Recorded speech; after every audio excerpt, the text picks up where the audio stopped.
परमात्मने नमः। ओम श्री परमात्मने नमः। 15મા શ્લોક સુધી થયું હતું અધ્યાય 3માં. હવે આપણે 16મા શ્લોકથી પારાયણ કરશું અને પછી એનો શબ્દાર્થ અને ભાવાર્થ જોશું. एवं प्रवर्तितं चक्रम् एवं प्रवर्तितं चक्रं नानुवर्तयति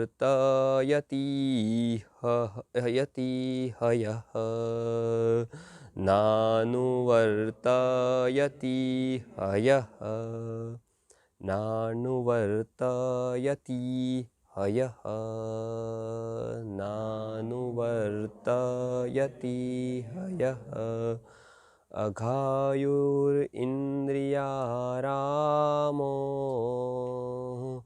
अघायुरिन्द्रियारामो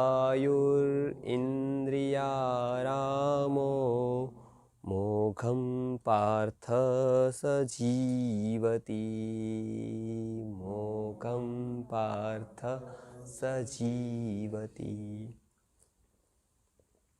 અહીંયા પાછલા શ્લોકમાં અન્નાદ ભવંતિ ભૂતાની પર્જન્યાદ અન્ન સંભવ યજ્ઞાદ ભવતિ પર્જન્યો યજ્ઞ કર્મ સમુદ્ભવ કર્મ બ્રહ્મોદ્ભવમ વિદ્ધિ બ્રહ્મ અક્ષર સમુદ્ભવમ તસ્માત સર્વગતમ બ્રહ્મ નિત્યમ યજ્ઞ પ્રતિષ્ઠિતમ. એ અન્નથી શરૂ થયેલી યાત્રા બ્રહ્મ સુધી પૂરી થઈ. એમાં આખી સૃષ્ટિના ઉત્પત્તિની વાત અને સ્થિતિની વાત જણાવી કે આ ક્યાંથી ઉત્પન્ન થયું બધું. કંઈ સ્થૂલ કારણ છે, કંઈ સૂક્ષ્મ કારણ છે, કંઈ દેખીતું કારણ છે, કંઈ ન દેખાય એવું કારણ છે. તો એ વાત બતાવી અને એ પણ બતાવ્યું કે આ બધું ક્યાંથી આવે છે, કર્મ કેવી રીતે થાય છે, બ્રહ્મ ક્યાં અભિવ્યક્ત થાય છે. આ આખી કોઈ હોય એવી શક્તિ તો દેખાતી કેમ નથી? કેમ એનો રોજ અનુભવ થતો નથી? કેમ વીજળી વિદ્યુત જેવી એ તરત પરિણામ દેવાવાળી, તરત અભિવ્યક્ત થવાવાળી નથી? એ પણ વાત કરી કે નિત્યમ યજ્ઞ પ્રતિષ્ઠિતમ, એટલે ક્યાંક સત્કાર્યોમાં એ અભિવ્યક્ત થાય છે. એની સાર્વજનીન અનુભૂતિ નથી. વિદ્યુત છે તો એક સાથે 50ને શોટ લાગી શકે, એ ભૌતિક શક્તિ છે. તો એના સાર્વજનીન પ્રયોગો થાય.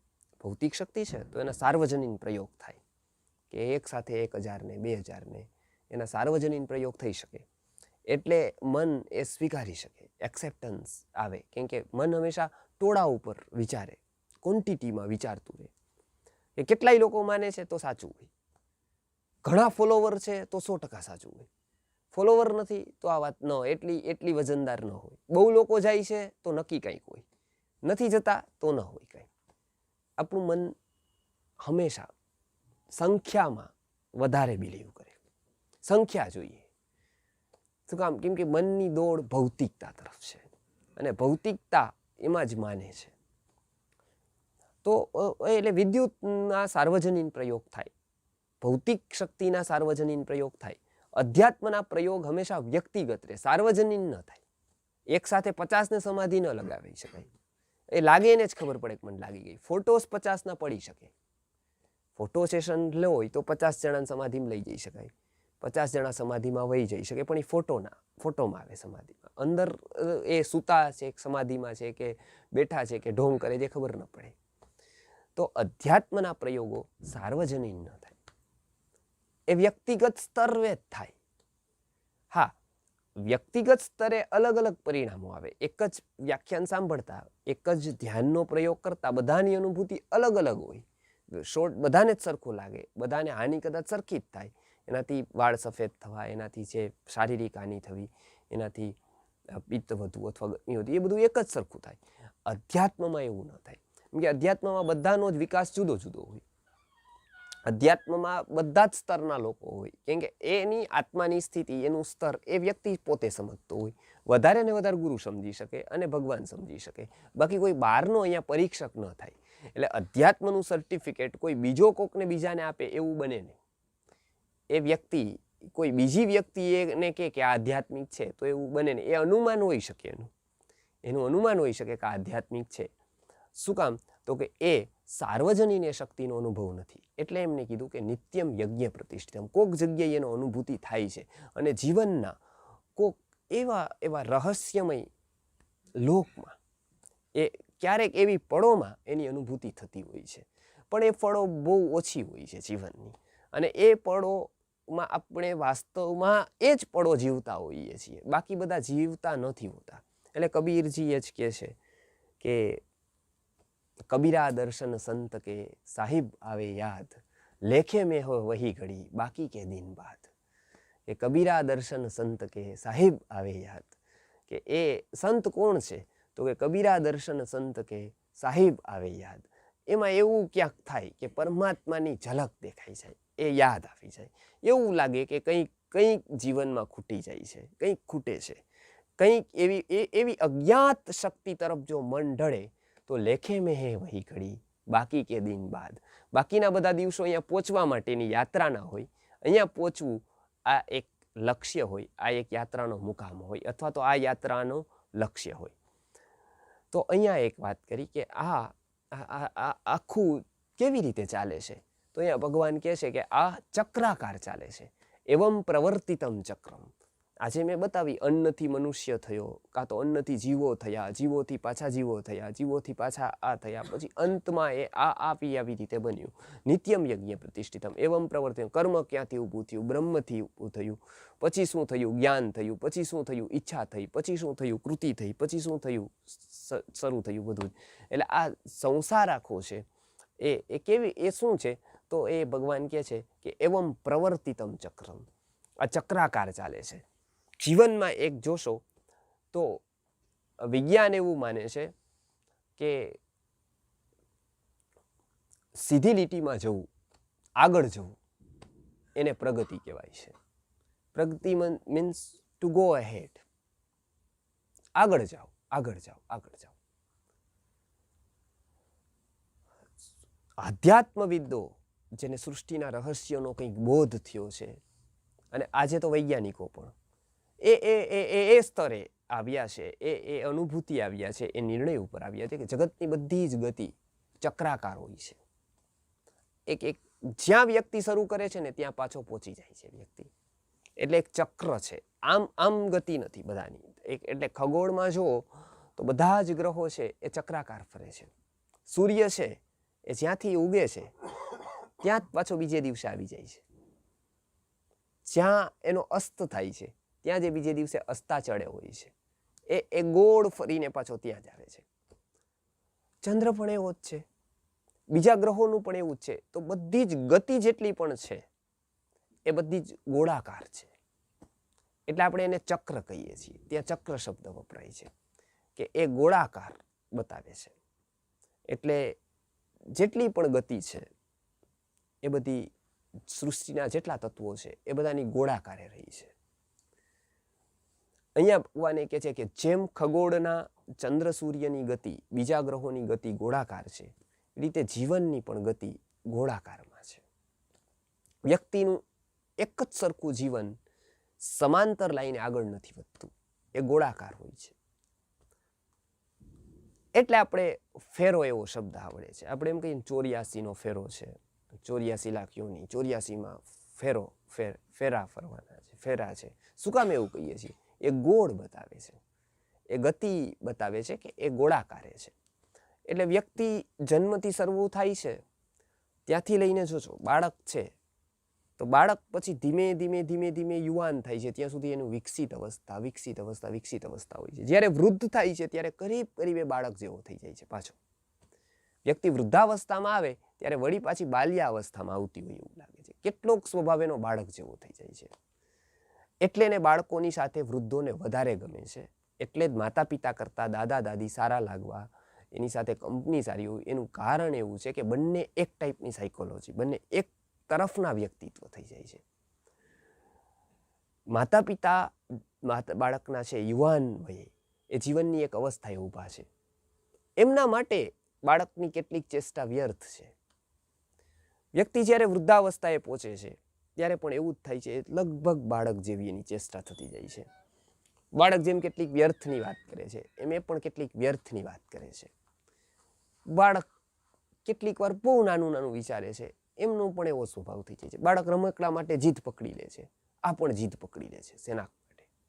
બાળક એવું ચાહે કે હું ચાહું એવું જ ઘર ચાલવું જોઈએ. વૃદ્ધ પણ એવું જ ચાહે છે, હું ચાહું એવું ચાલવું જોઈએ.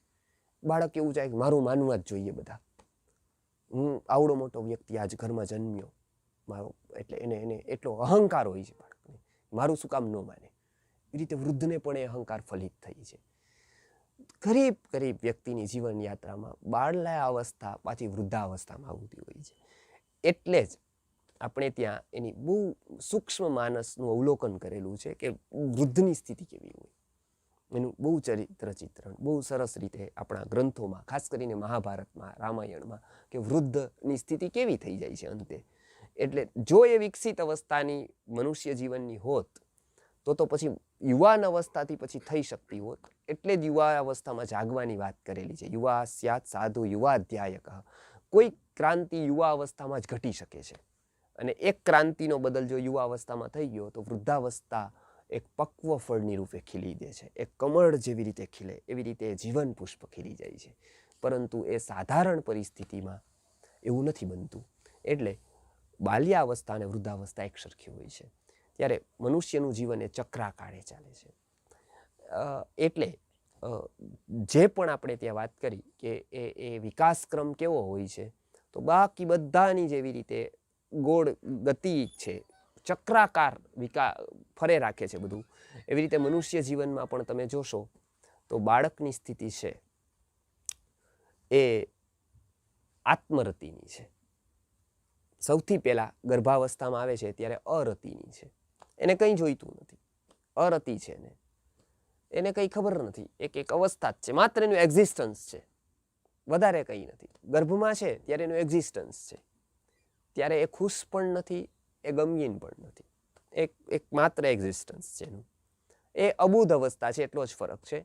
એ બુદ્ધ અવસ્થા આવી જશે એટલે એની મુક્તિ થઈ જાય, એ જ મુક્તની અવસ્થા છે. ત્યારે માત્ર એક્ઝિસ્ટન્સ છે ગર્ભમાંથી.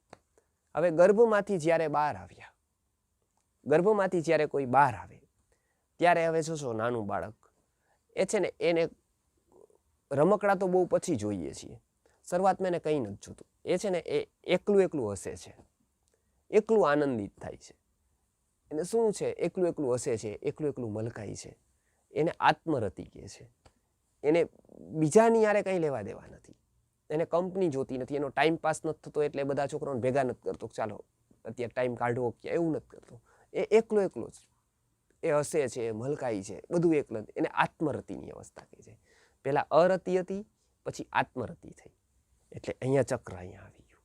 હવે આત્મરતિ પછીની અવસ્થા છે ને, એ સજાતીય રતિની આવે છે. સજાતીય રતિ એટલે એ બાળકની અવસ્થા હોય છે, એ ચક્રનો એક ભાગ છે. સજાતીય અવસ્થામાં જે ફિમેલ છે એ ફિમેલની સાથે, એટલે જે દીકરી છે કે છોકરી છે, એ એમની સજાતીયની જોડે એમને વધારે બને છે, એમને વધારે આકર્ષણ છે સજાતીયનું. બાળક છે કાં તો મેલ જેન્ડર છે તો એને મેલ જેન્ડરનું આકર્ષણ છે, એને સજાતીય રતિ વેદાંતમાં કહેવાય છે. તો એ સજાતીય રતિ છે, ત્યારે એ અવસ્થા એ સજાતીય રતિ છે. પછી એક અવસ્થા એના પછીની આવે છે, એ ચક્ર ત્યાં પૂરું થાય છે. એ છે વિજાતીય રતિ. એટલે મોટો થઈ જાય પછી એને વિજાતીય રતિ થાય. વિજાતીય રતિ એટલે અપોઝિટનું આકર્ષણ, અપોઝિટ, સામે છે. એ છે સ્ત્રી છે તો પુરુષનું, પુરુષ છે તો સ્ત્રીનું, એ આકર્ષણ છે બંને. હવે અહીંયા આ ચક્ર પૂરું થઈ ગયું છે. વિજાતીય રતિ અહીંયા પૂરું થઈ ગયું છે. આ વેદાંત દર્શનકારોએ પણ આ વાત જાણી કે આ ગર્ભાવસ્થા પછીની બાલ્યાવસ્થા, પછીની કુમાર અવસ્થા અને પછીની યુવા અવસ્થા, અને યુવા પછીની છેક સુધીની અવસ્થા આ વિજાતીય રતિમાં જાય છે. હવે આ ચક્રમાં મુક્તિ સુધી પહોંચવું છે, અરતિની અવસ્થાએ પહોંચવું છે, તો શું કરી શકાય? અહીંયા ચક્રાકાર જ ગતિ છે, સીધું તો કોઈ જઈ શકતું નથી, જમ્પ લગાવી શકાતો નથી. એટલે અરતિની અવસ્થા હતી, પછી આત્મરતિની આવી, પછી સજાતીય રતિની આવી, પછી વિજાતીય રતિની આવી. એટલે બુદ્ધ, મહાવીર આ બંને આત્માની વાત કહેવાવાળા, એકાંતની વાત કહેવાવાળા, એકાંતની વાત કહેવાવાળી વ્યક્તિઓ શું કામ સંઘ સ્થાપે? એવું શું કામ કે આ સંઘ કરે? સંઘ 25મો તીર્થંકર છે. બુદ્ધ કે સંઘમ શરણમ ગચ્છામી, બુદ્ધમ શરણમ ગચ્છામી, પછી સંઘમ શરણમ ગચ્છામી. તો સંઘનું શું કામ મહત્વ આવ્યું? વેદાંત વાત તો આત્મજ્ઞાનની કરે, ધ્યાનની કરે, એકાંત સેવનની કરે, જંગલમાં જાઓ ત્યાં ધ્યાન કરો, ચક્રની કરે. પણ વાત આવે જ્યારે ઉપાસનાની, ત્યારે સામાજિક ઉપાસનાની વાત કરે.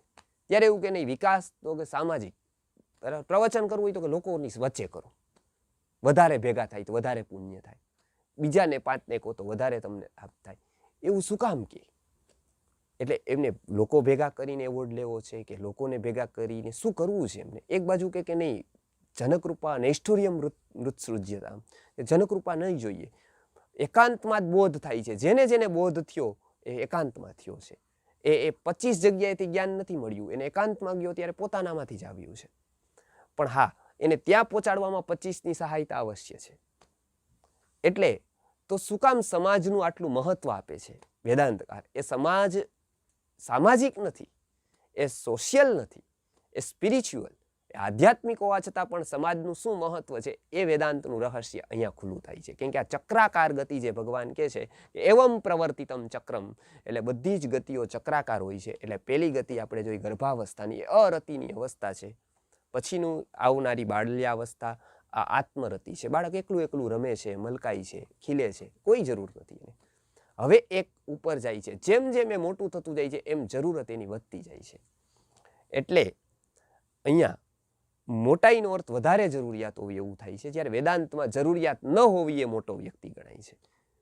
અહીંયા જેને સૌથી વધારે જરૂરત પડે, માનો 5-10 સૈનિકોની જરૂર પડે, આવતા વખતે 5 ગાડીઓ આગળ પાછળ જરૂરત પડે, તો આપણને મોટો માણસ આવ્યો. કેમ કે એક માણસના પાછળ કેટલી બધી આવશ્યકતા, કેટલા બધા લોકો એક માણસ પાછળ, તો આપણને થાય કે આ તો બહુ મોટો. વેદાંતમાં કહે છે કે અતિશય નાનો. જેને સૌથી વધારે લોકોની જરૂરત પડે એ સૌથી વધારે નાનો વ્યક્તિ. સર્વમ આત્મવશમ સુખમ, સર્વમ પરવશમ દુઃખમ. એ કે એ દુઃખીમાં દુઃખી. જેને એક વ્યક્તિને બહાર નીકળતી વખતે 50 જણાનું જોવું પડતું હોય તો એ દુઃખી કહેવાય. તો સુખી કોણ? તો કે સર્વમ આત્મવશમ સુખમ, કે એ આત્મવશ હોય. એ કે તમારે સુખની ટોચ જોવી હોય તો કોઈક હિમાલયમાં બેઠેલો યોગી છું.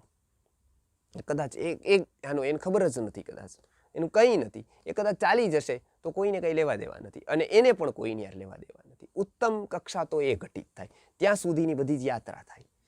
તો એમાં હવે એ કહે છે કે આત્મરતિ એટલે એકલો મલકાય છે. પછી શું થાય? પછી સજાતીય રતિ આવે. એટલે પછી આકર્ષણ સજાતીયનું થાય, મેલને મેલનું, ફિમેલને ફિમેલનું. પછી શું થાય? તો કે પછી વિજાતીય રતિ થાય. ફિમેલ મેલ તરફ આકર્ષાય, મેલ ફિમેલ તરફ આકર્ષાય. આ રતિ અહીંયાથી લઈ અને અરતિ સુધીની અવસ્થાએ જવાનું છે. એટલે વેદાંત, બુદ્ધ દર્શન અને જૈન દર્શન ત્રણે આ જ વાત કરે છે કે અરતિની અવસ્થાએ, મુક્તિની અવસ્થાએ, મોક્ષની અવસ્થાએ પહોંચવું છે. તો શું? તો અહીંયા સુધી આવી ગયા છીએ, વિજાતીય રતિએ ઊભા છીએ. યુવા અવસ્થા પછીની બધી જ અવસ્થા વિજાતીય રતિની રહે છે. ત્યારે એ બંનેનું આકર્ષણ, પુરુષ સ્ત્રીનું, એ પરસ્પરનું ત્યાં સુધી રહે છે. તો શું કરવું હવે? તો એટલે એકાંતની સાધનાની વાત કરતું બુદ્ધ દર્શન, સર્વસંગ ત્યાગનું વાત કરતું જૈન દર્શન હોય, કે આત્મ સાધનાની વાત કરતું વેદાંત હોય, આ બધા જ એક કહે છે કે તો રિટર્ન આવવું પડે, પાછું આવવું પડે. કેમ કે ગોળાકાર ગતિ છે, અહીંયા સુધી ઊભા છીએ, હવે અહીંથી પૂરો થાય છે રસ્તો, અહીંથી જવાનો રસ્તો નથી, એટલે પાછું ડેસ્ટિનેશન અહીંયા છે, તો અહીંયા આવવું પડે. એટલે અરતિએ પહોંચવું હોય તો સજાતીય રતિ, વિજાતીય રતિથી ક્યાં આવવું પડે? સજાતીય રતિ આવવું પડે. એટલે સંઘની સ્થાપના છે. એટલે બુદ્ધના સંઘમાં, મહાવીરના સંઘમાં પુરુષ પુરુષની સાથે રહે, સ્ત્રી સ્ત્રીની સાથે રહે. એ એક સ્ટેપ છે સજાતીય રતિ વિકસાવવાનો. વેદાંતે પણ આનો પ્રયોગ કર્યો છે કે પુરુષ પુરુષની, બુદ્ધના બધા સંઘોમાં જુઓ તો પુરુષ પુરુષના આવાસો, સ્ત્રી સ્ત્રીના આવાસો. વેદાંતમાં જુઓ તો પણ એવું હોય, જૈન દર્શનમાં જુઓ તો એવું હોય. આ બધા એક જ થયા. શું કામ? કે વિજાતીય અવસ્થાથી એક સ્ટેપ બેક પાછળ આવવાનું. કરીબ કરીબ એ એવી વાત છે કે યુવા અવસ્થાથી કુમાર અવસ્થામાં આવવાની વાત છે. એટલે આ એક અવસ્થા આવી કે એમાં સજાતીય રતિ, સજાતીય સાથે, પુરુષ સાથે પુરુષને રહેવું, સ્ત્રીએ સ્ત્રીની સાથે રહેવું, એ એક અવસ્થા આવી સજાતીય રતિની. એટલે આપણે ત્યાં સત્સંગતિ આ બધાનું મહત્વ કહેવાયું કે સમાન શીલમ વ્યસનેષુ શક્યમ, સારા મિત્રો કરો. શું કામ? તો કે એનાથી બીજાને તો થશે કે નહીં એ ફાયદો, આપણા ચેતનાને ઘણો ફાયદો થશે. કેમ કે વાતાવરણ જેવું, એટલે ઇંગ્લિશમાં પણ કહેવાય છે ને કે માણસ એનાથી ઓળખાય છે કે કંપની હી કીપ્સ, કે એ કંપની કેવી રાખે છે, એનાથી એ વ્યક્તિત્વ એ ઓળખાય છે. શું કામ? કેમ કે એવો બનતો જાય છે. જો સારાની સંગતમાં રહેશે તો એ સારો જ બનતો જશે, અને ખરાબની સંગતમાં રહેશે તો એ ખરાબ બનતો જશે. એ વાતાવરણનો, કંપનીનો, મિત્રનો પ્રભાવ છે જીવનમાં. એટલે ભગવાન પાસેથી એક વૈભવમાં સન્મિત્ર એવું માંગ્યું છે. કલ્યાણ મિત્રનો સંગ થવો આ બી પુણ્યાધીન રહે છે, એ બધાને નથી મળતા. એટલે સન્મિત્ર એવું કીધું છે. એટલે અહીંયા સજાતીય રતિની વાત કરી છે. સજાતીય રતિ એ પછીનું સ્ટેપ એવું આવે છે કે સજાતીયની પણ જરૂર નથી, આત્મરતિ સુધી. એટલે જૈન પરિભાષામાં કદાચ તમે જો સાંભળતા હોય તો એ અથવા વેદાંતની પરિભાષામાં પણ જ્યારે વ્યક્તિ કોઈ એક પદ ઉપર આવે છે, કોઈ એક સ્થિતિ આવે છે, ત્યારે એકલ વિહારી, આમ તો એકલો ન વિચરી શકે સાધુ, એમને 2-3 જોઈએ એવું હોય, એકલ વિહારી ન હોઈ શકે. બુદ્ધના, જૈનના, વેદાંતના, એમાં સંન્યાસીઓમાં પણ એવા ભેદ છે. દંડી, દશનામી છે, દંડી છે. એ પણ જૈનમાં અથવા બૌદ્ધમાં પણ જો એ જ્ઞાતા થાય, એ આચાર્ય થાય, એક પદે આવે, એક સ્થિતિ આવે તો એકલ વિચરી શકે. તો એ આત્મરતિની અવસ્થાએ એની સજાતીય રતિ વહી જાય. એટલે પછી એ ક્યાંક એકાંતમાં જાય. સજાતીય રતિ એટલે રાખી કે આત્મરતિ સુધી પહોંચાડવામાં વિજાતીય રતિએ ઉભેલો વ્યક્તિ સીધો આત્મરતિએ ન જઈ શકે, ક્યારેય ન જઈ શકે. માનો કે સીધો અહીંયાથી ગયો તો એ ત્યાં કંઈક ઊભું કરે. એટલે વિજાતીય રતિ પછી સજાતીય રતિ, સજાતીય રતિ પછી આત્મરતિ. આત્મરતિ એટલે એકાંત સેવન. આત્મરતિ એટલે બીજું કોઈ ન જોઈએ. એટલે વેદાંત કહે છે કે એનો અભ્યાસ દરરોજ કરો. દરરોજ એકદમ એકલા બેસી જાઓ, કોઈ નહીં. મોબાઈલ મૂકી દો, ટેપ સાંભળવાનું મૂકી દો, પ્રવચન મૂકી દો. પ્રવચન આપણને આ અવસ્થા સુધી લઈ જવાની વાત છે. પછી પ્રવચન મૂકવું પડે છે, પણ ત્યાં સુધી સાંભળવું પડે છે. એટલે કોઈ એવું ન મૂકી દે સાંભળ્યા પહેલા જ કે ચાલો મૂકી દીધું તો મૂકી દે, નહીંતર આપણે પછી પિક્ચરનું ગીત સાંભળવાનું થઈ જાય. એટલે ત્યાં સુધી પહોંચ્યા પછી વેદાંત કહે છે કે પછી વેદાંતની જરૂર નથી. કેમ કે ટ્રેનની જરૂરિયાત ડેસ્ટિનેશન સુધી પહોંચાડવાની હોય. પહોંચાડ્યા પછી ટ્રેનની કોઈ જરૂરત નથી રહેતી, પણ આ પહોંચ્યા પહેલાં ઉતરી જાવ તો એ ખોટી વાત છે. એટલે અહીંયા એ વાત કરે છે કે ત્યાં તો એકલું, એકાંતે સુખમાસ્યતામ પરતરે ચેતસ સમાધિયતામ. સાધન પંચકમાં શંકરાચાર્યજી કહે છે એકાંતે સુખમાસ્યતામ પરતરે ચેતસ સમાધિયતામ. એ શું કરો? તો કે એકાંત.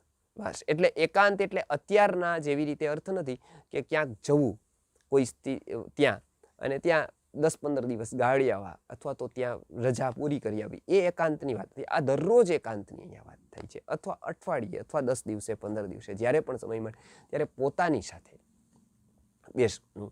ત્યારે કોઈ નથી, ત્યારે કદાચ એવો અવાજ સંભળાય, કદાચ એવી સ્થિતિ આવે અને કદાચ કોઈ જગ્યાએથી તમને જવાબ ન મળ્યો હોય, એ તમારા પોતાનાથી, આપણા પોતાનાથી આપણને એનો જવાબ મળતો જાય. કેમ કે આપણને આ પોતાનાથી આપણને વધારે કોઈ ઓળખતું જ નથી.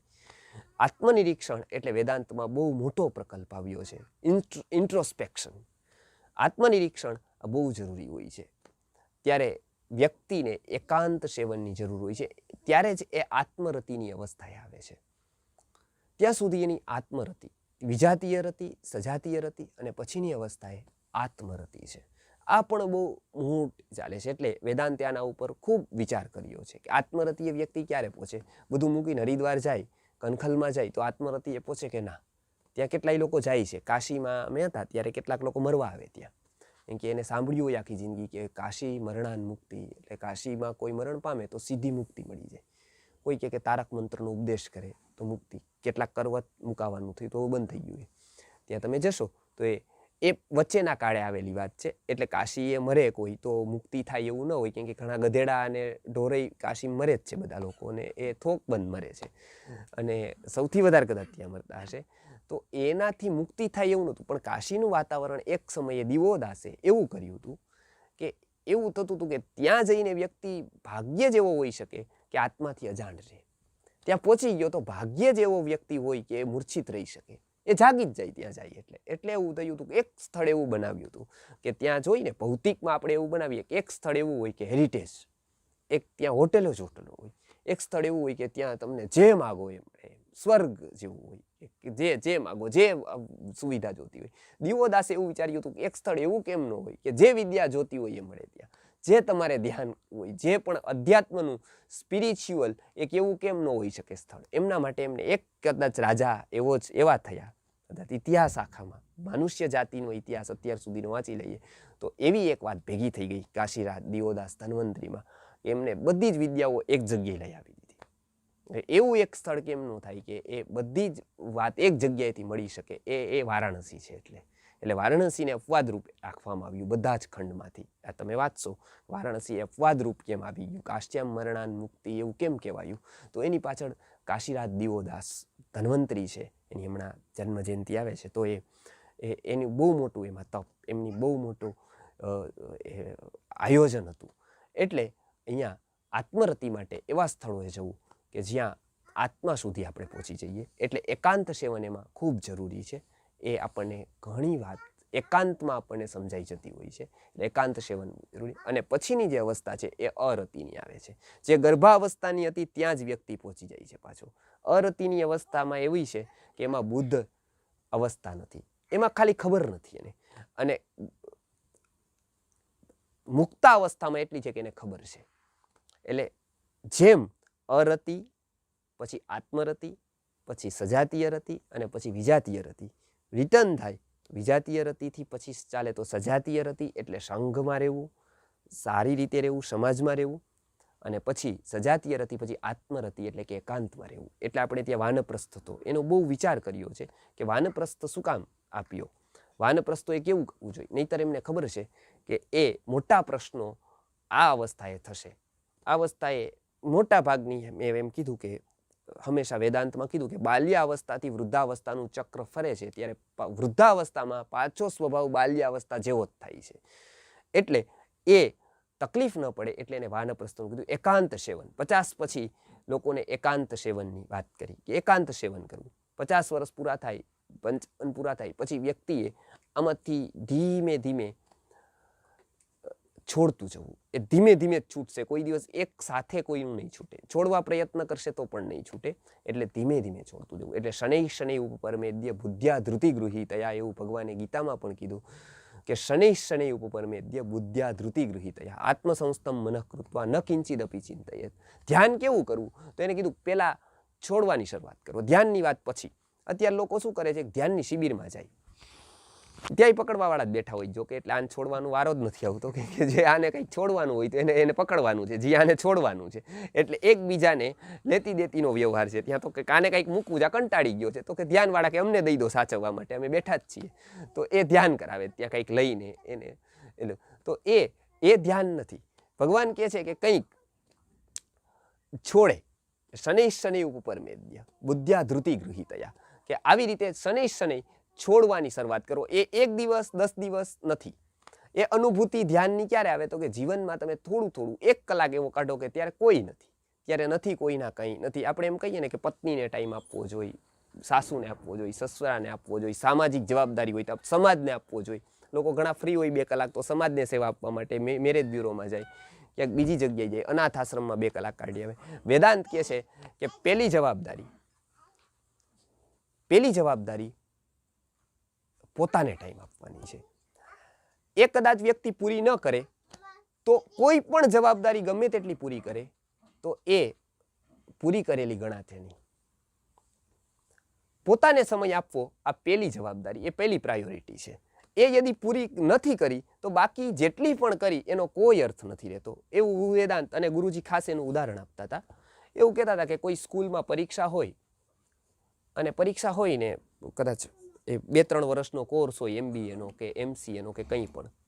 હવે એ વ્યક્તિને પૂછે કે તું 2-3 વર્ષમાં તું અહીંથી શું તે શીખો, તને શું અનુભવ થયો, તું શું શીખો, એવું यदि પૂછવામાં આવે તો શું કહે?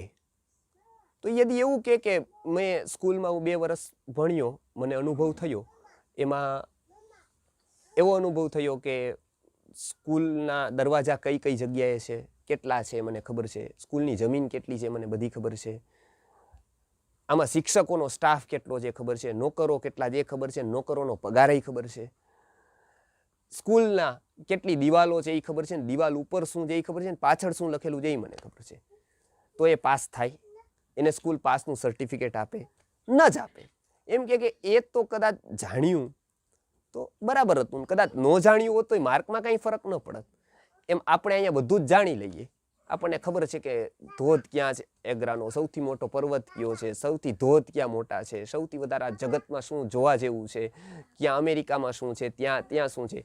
એ કદાચ એનાથી જગતની વાહવા થાય થોડીક, ના તમે કરી બતાવ્યું, તમે જીવી ગયા કંઈક, એટલે કે મેં તો જોઈ લીધું, જીવી જાણ્યું, આટલા દેશો ફર્યો, આટલા વિદેશો, આ સ્વદેશે શું ધન્ય વિદેશે શું માન્ય.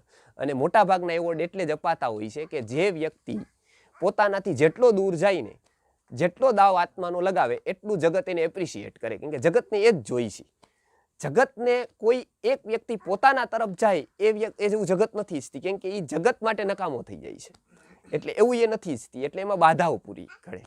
જગતને એવું જોઈએ કે પોતાને શું કામ આવે, એટલે એ પોતાને જો કામ હોય તો જગત એપ્રિશિએટ કરશે. એટલે ભાગ્યે જ કોઈક હિમાલયના યોગીને શાંતિનો પુરસ્કાર મળ્યો હશે, નથી જ, નો જ મળે, કેમ કે એને શાંતિ ઘટિત થઈ, એ એવી જ થઈ કે વાસ્તવમાં તો એને નોબેલ જ ટૂંકો પડે, પણ એને નહીં મળે કોઈ નોબેલ. એને કોઈ કહ્યું કે કોઈ એક હિમાલયના કોઈ યોગીને વ્યક્તિને જે શાંતિ ઘટિત થઈ તો એને કોઈ નોબેલ મળ્યો, એનો નહીં મળ્યો હોય કોઈ નોબેલ. વાસ્તવમાં અધિકારી એ છે, યોગી એ છે, પણ એને સમાજ નહીં આપે. શું કામ? કે સમાજ માટે કામનો નથી, એ સમાજ એને શાંતિ નથી ગણતું. સમાજની પરિભાષામાં એ શાંતિ નથી, સમાજની પરિભાષામાં એ અધ્યાત્મ નથી, સમાજની પરિભાષામાં તો સમાજને ઉપયોગી હોય એવું અધ્યાત્મ હોય, સમાજની પરિભાષામાં એ અધ્યાત્મ નથી. અહીંયા વેદાંત જે વાત કરે છે એ કહે છે કે વ્યક્તિએ પોતાને જાણ્યો નહીં, તો એને બધું જ જાણી લીધું. એટલે નારદને પ્રશ્ન કરે છે જ્યારે ઉપનિષદમાં કે નારદ શું ભણ્યા, તો પરા અને અપરા વિદ્યાની વાત કરે છે કે પરા કઈ વિદ્યા છે અને અપરા કઈ છે. ત્યારે એનું એક લિસ્ટ વાંચશો તો લગભગ નારદની ડિગ્રી વાંચતા 10:30-11 મિનિટ થાય છે. આપણે તો 2 હોય MA PhD તો 3 સેકન્ડ 5 સેકન્ડ થાય, MBBS બોલતા 5 સેકન્ડ લાગે ને એમાંય આપણે કોલર કરી દઈએ કે ના ઘણી બધી વાત. અને કેટલાક તો આપણું એપ્રિશિએટ કરે ન કરે, આપણને ઘણા કરતા હોઈએ છીએ કે મેં ઘણું આમાં પામી લીધું એમ. એટલે એ એક નશો છે. આપણને જ્યારે ડિગ્રી મળવાની હોય કે મળેલી હોય ત્યારે ઘણા એક આકાશ હોય એના તરફ કે હો ઘણું બધું ભણી લીધું આપણે. પણ નારદનું લિસ્ટ વાંચશો તો ઘણું બધું આ ભણ્યો, આ ભણ્યો, આ ભણ્યો, આ ભણ્યો, આ ભણ્યો. પછી એને પ્રશ્ન થયો કે આટલું બધું, એટલે એ ભણવું જોઈએ. એમાં કેટલી બધી વાત કરેલી છે, એમાં વ્યાકરણ આવી જાય છે, ન્યાય આવી જાય, વેદાંત આવી જાય, આ બધું જ ભણ્યું હોય. પછી એને કીધું કે એન જ્ઞાતે ભવેદ જ્ઞાતમ વાંગ્મયમ સચરાચરમ, જે ભણવાથી બધું જ આવી જાય છે એવું તમે એવું તને કંઈક અનુભૂતિ થઈ, એવું કે.